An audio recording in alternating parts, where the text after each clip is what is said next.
એટલે અલ્પ પગાર પડ્યો તેને પાછળ જ પગાર આવે એવું એટલે ઓટી પગાર પડે ને એમ નહીં કહેતો તને લા ઉપર એટલે તો એવું કે મારી વાતમાં દમ છે તમારી વાતમાં દમ નહીં એટલે મારી વાતનો પોઈન્ટ છે મારી વાતમાં સમજો જગા મારા વાતો સમજો હવે ઉપર હેડો કે તારો પગાર આ તારીખે તાવણો કઈ તારીખે થાય 30 તારીખે થાય કે 5 તારીખે પગાર આવે 7 તારીખે આજે 5 તારીખે 7 તારીખે થાય પગાર 5 તારીખે પગાર આટલા ન પડ્યો 7 તારીખે પગાર થવો તમારો 7 તારીખે પગાર થવો એની પાછળ 8 તારીખે ઓટીના પગાર તારી માણસ તમારી વાતમાં દમ નહીં મારી વાતમાં દમ તમે તો બંધાવ દિવાળી લુગડા છે એટલે બધો પૈસા તો નહીં રહેવા તો એવા તો પૈસા નીચે ના પડી નાયર પગાર એટલે એવું નહીં કહેતો. આ વખત બધા પગાર હા બોલ મેં રવિવાર ભર્યો તો મને એચઆરે અલગથી મને આપ્યો ના, જે ના. પગાર થાય ને એની મને કેલ્ક્યુલેટર થઈને આવી જાય બગા અમને સમજાય ટોટલ પૈસા ડાયરેક્ટ જ નાખ્યા લે અમને સમજાય અમાર મહિનાનો પગાર અને સમજાય. ઓટી બધું એક જ દિવસ હાલે આવો આને સમજાવો તું બંધ થઈ જા બોલતો ના તું બોલતો ના હું આને સમજાવો આવે આને સમજાવો તારી કંપની માણસ પરમેનન્ટ કોઈ છે અસર ના કામ ના હોય છે ને આ તું એને પરમેનન્ટ ની પત્તર અગડી છે ને હવે બધા વર્કર જાય પરમેનન્ટ કોઈ છે નહીં ના પરમેનન્ટ એટલે વાત છે કે નહીં એટલું બોલ છે ને તો બધા બોલ હોય ના હોય તારી કંપની માં છે પણ ખબર માં વાત કંપની દેવા રહી ખોલી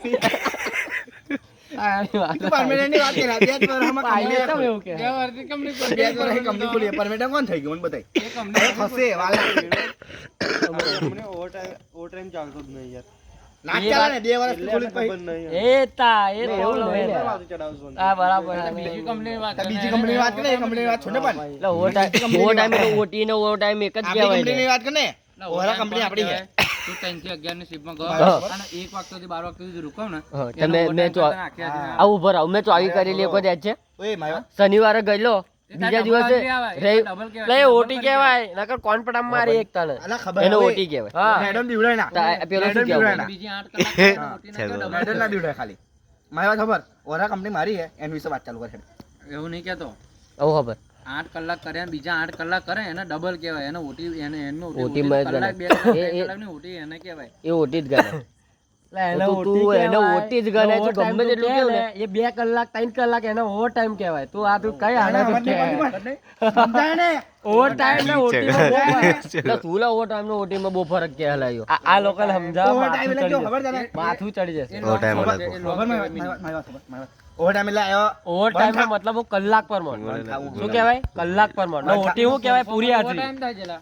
હું ઓટીનું સમજાવું perform શું થાય કરે? હું સમજાવું ઓ એટલે ઓ હતી એટલે તું overtime નો મતલબ ઓટી નહીં થતો. બે હું સમજાવું તારે કેવું તું હવા પશ્ચિમમાં ગયો 3 થી ખરે 2 થી 7 થી થઈને 7 થી 3 લા સાથી તો એને હા 7 થી 3 ગયો બરાબર એના પછી તું રોકો ને એનો ઓટી એના પછી તું 8 કરું તોય ને 12 કરું તોય ને બીજા દિવસે 24 કરું ને તોય તારે ઓવર ટાઈમ જ ગણાય કે ઓટી જ ગણાય એને 1 કલાક 2 કલાક કરો તો ઓટી કહેવાનું તો બીજું કરો તો ડબલ કહેવાય. ડબલ કહેવાય હા સમજો એલા ઓટી જ કહેવાય એને ડબલ ના કહેવાય ડબલ કોઈ ના ગણે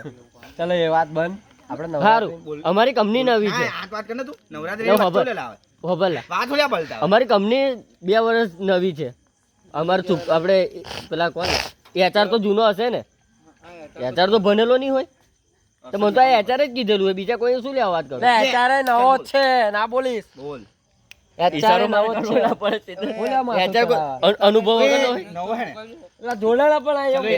એચઆર અનુભવ વગરનો હોય એમને એમ લે ને નવો હે ને હા. નવો હે. ભલે નવો રહો એની કંપનીનો માલિક કહેવાય યો એવો SR માણસ છે કે અરે માલિક નહીં એટલે માલિક લા. નહીં ઓય માલિક નહીં પણ એમ કીધું. સાહેબ કહેવાય ટૂંક ભાષામાં સાહેબ સાહેબ કહેવાય તો કહેવાય ને અચ્છા સાચી હવે વાત તને ભણાવે એ સાહેબ ને કહેવાય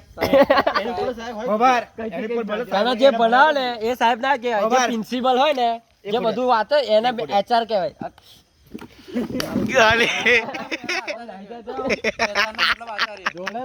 એચઆર નો એની સાહેબ હશે ને આચાર્યનો સાહેબ ની હોય એચઆર શું કરે ના હોય ગાંધીનગરનો સાહેબ હોય એચઆર ઇન્ટરવ્યુ લે પગાર કરે ચલો, એને HR કહેવાય. ઓય આ યુટ્યુબ પર બ્લોગ રાખવાની પડતી ના બોલ કાકા પડશે વડે ઉધાર દે કાર ચડો મને હે? સમજાય ને એચઆર કોને કહેવાય ઉભો રહો હું સમજાવું મેં તો થોડું સમજાયેલું બધું સમજાવ સમજાય યાર કોને કહેવાય જે ઇન્ટરવ્યુ લે એને એચઆર કહેવાય